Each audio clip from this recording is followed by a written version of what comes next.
Bonjour, on va vous présenter la petite maquette qu'on a fait pour bien expliquer facilement comment l'oreille humaine arrive à capter les sons. Tout d'abord, ça qui représente le tympan et le conduit auditif de l'oreille, juste là. Donc évidemment, ce milieu correspond à l'oreille moyenne, derrière le tympan, à l'intérieur de l'oreille, ou comme Romain l'a expliqué, et la pression est ambiante en fait, parce qu'il y a un conduit qui remonte du nez dans l'oreille moyenne, et donc cette pression-là derrière le tympan correspond tout à fait à la pression atmosphérique normale. Et ça, c'est le conduit auditif qui est dans l'oreille juste là.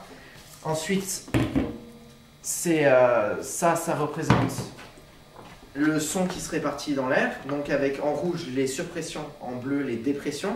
C'est schématisé parce qu'en réalité elles sont beaucoup plus petites et elles ne sont pas visibles, mais c'est pour mieux vous expliquer l'expérience et on va vous faire une petite mise en place pour bien vous montrer comment l'oreille humaine capte les sons. À notre tympan avec notre conduit auditif. Imaginons que ce tympan reçoit des ondes sonores, donc comme on avait dit, les surpressions et les dépressions. On place notre tympan à un temps T0.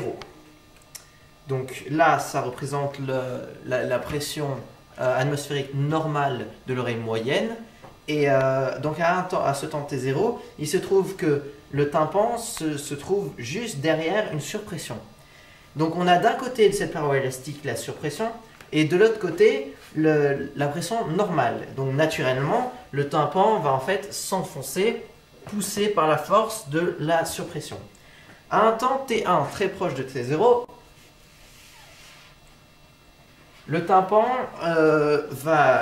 les ondes auront bougé vu que c'est un mouvement, et le tympan va se retrouver avec d'un côté dans le conduit auditif une dépression et de l'autre côté une pression normale.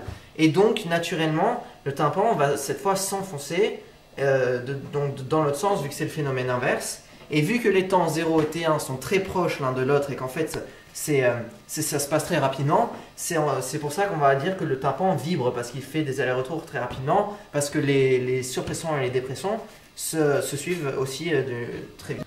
Donc comme on l'a dit, donc ça représente le conduit auditif et ça le tympan.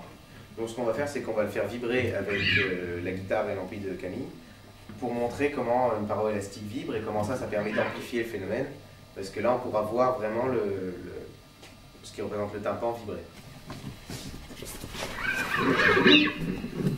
Prêt?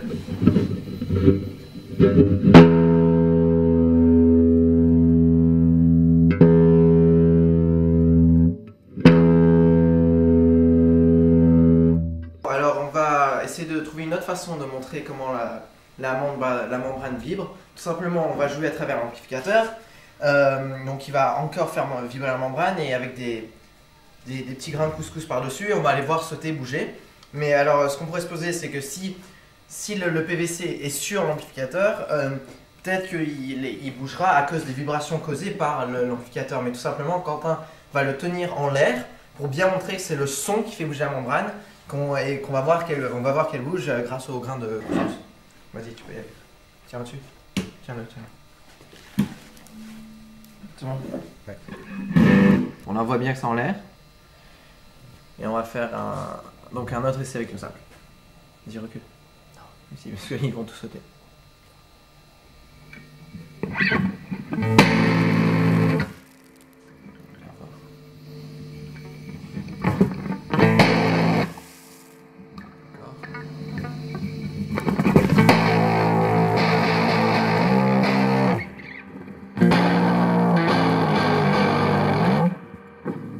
D'accord.